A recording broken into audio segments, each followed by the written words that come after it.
Lição 8: Edificados sobre o fundamento dos apóstolos e dos profetas. Esta é a oitava lição do segundo trimestre de 2020 e você está comigo na EBD Virtual. Bem, meus irmãos, nós continuamos aqui já na oitava lição do trimestre, hoje para falar sobre essa edificação e esse fundamento sobre o qual a igreja está. Nosso textual está em Efésios, capítulo 2, versículo 20. Edificados sobre o fundamento dos apóstolos e dos profetas, de que Jesus Cristo é a principal pedra da esquina. E a verdade prática, Jesus Cristo é a pedra basilar da igreja, que está edificada por meio dos ensinamentos dos apóstolos e do testemunho dos profetas. Portanto, a lição passada nós falamos sobre reconciliação. E a reconciliação foi a derrubada da parede que separava dois povos, judeus e gentios. Então, com o desfazimento dessa inimizade, Cristo é como se, por meio desta reconciliação, ele forma um terceiro povo chamado de igreja. Então é a respeito disso que nós vamos estudar hoje. E a igreja é apresentada aqui nesta lição e na carta aos Efésios, obviamente, né, que é o berço central do assunto do trimestre, como um edifício. Então, interessante que a gente está falando do nascimento da igreja, do nascimento desse terceiro povo chamado igreja. Então, olha só, no tópico 1, um edifício espiritual. O santuário, o templo dos judeus, nós falamos aqui que ele era um símbolo desse exclusivismo que os judeus tinham, né? Gentios separados, né, no pátio para fora, e os locais mais sagrados somente os judeus podiam entrar. Jesus, através da sua morte de cruz, ele quebra aquela parede que separava, né? É isso que Paulo ensina, e fez de ambos os povos um. Este novo povo chama-se igreja e é apresentada pelo próprio apóstolo Paulo como um edifício. Então vejam só, como que mudou o conceito.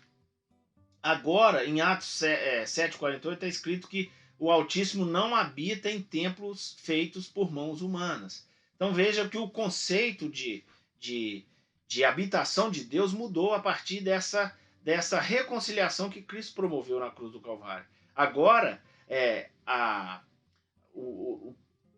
Deus, o próprio Deus habita os seus filhos. O próprio Deus habita a igreja, que é um dos significados de igreja, é templo.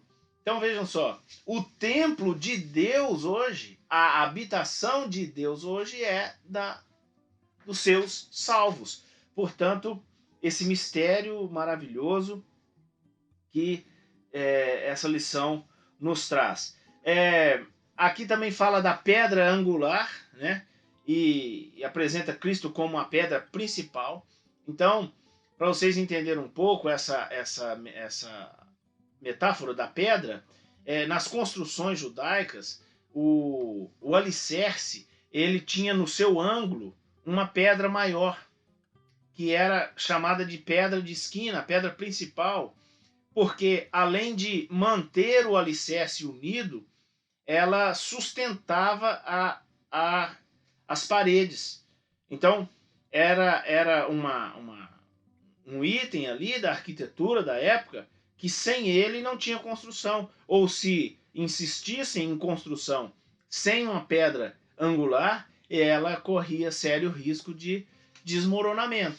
Então, Cristo é apresentado nesse edifício chamado igreja como a pedra principal de esquina. Ou seja, sobre Cristo, a igreja está fundada. Então, Cristo, a pedra principal, os apóstolos e profetas, o alicerce, e vem as paredes, que é a reunião dos demais salvos, né? Em todos os tempos, como eu e você. Que maravilha! Então, o tópico 1, ele apresenta a alteração desse conceito, né?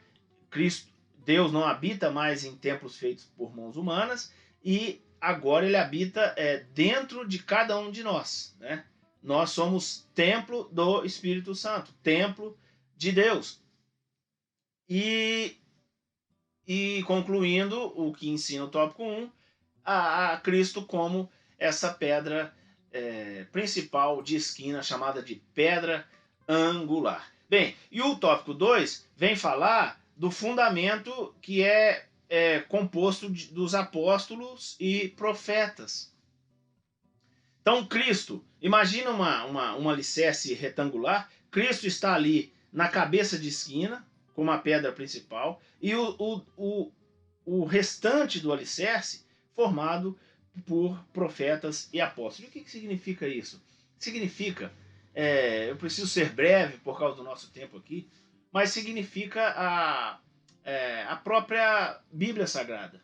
Porque a Bíblia, em última análise, ela é formada por escritos de profetas e apóstolos. Se você pegar o Antigo Testamento, você vai ter lá Moisés, que escreveu o Pentateuco, e você tem 12 profetas menores, você tem profetas menores, que são 4, só aí deu 16, mais os 5 de Moisés, 21, mais Samuel, que escreveu 2 livros, também foi profeta, Josué também foi profeta. Então, quem que vai estar fora aí dessa relação que tecnicamente foi profeta, exerceu o ministério profético no Antigo Testamento? Esdras, Neemias, Esther, né? Jó, Davi e Salomão, pronto.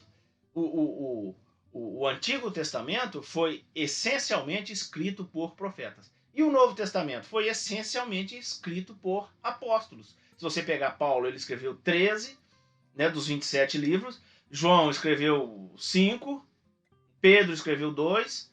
Então, só aí 13, 5, 18, né, e 2, 20. Mais Mateus, 21. Então, vai sobrar quem? O escritor aos Hebreus, Timóteo, Lucas, Marcos.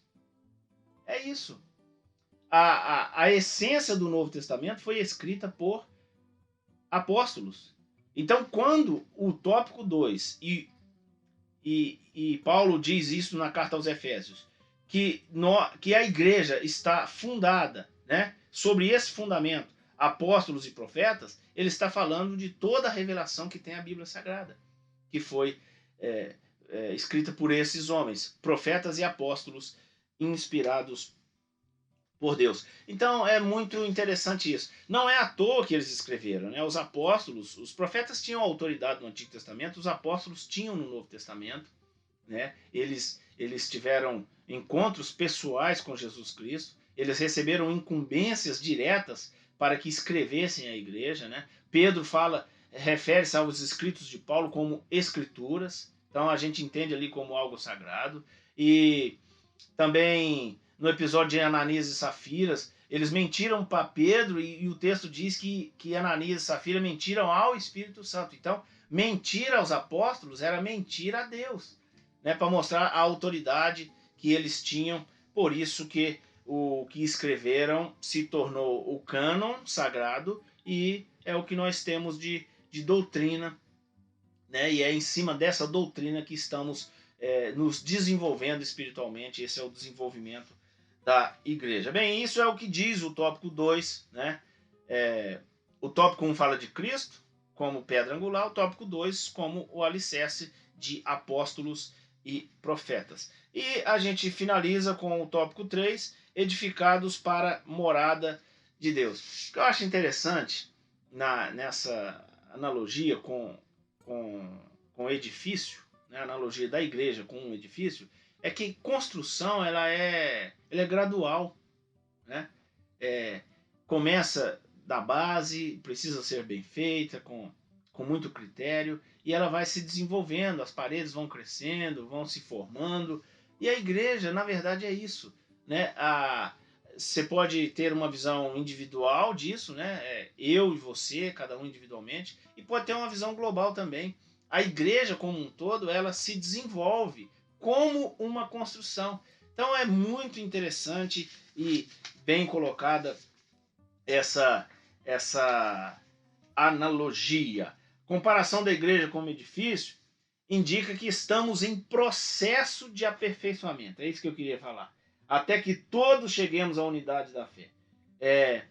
A pedra angular, né, que é o próprio Cristo, não pode ser substituída, assim como nos alicerces de edifício, e bem como a doutrina dos apóstolos e o testemunho dos profetas. Rica esta lição, que Deus possa te abençoar em nome de Jesus.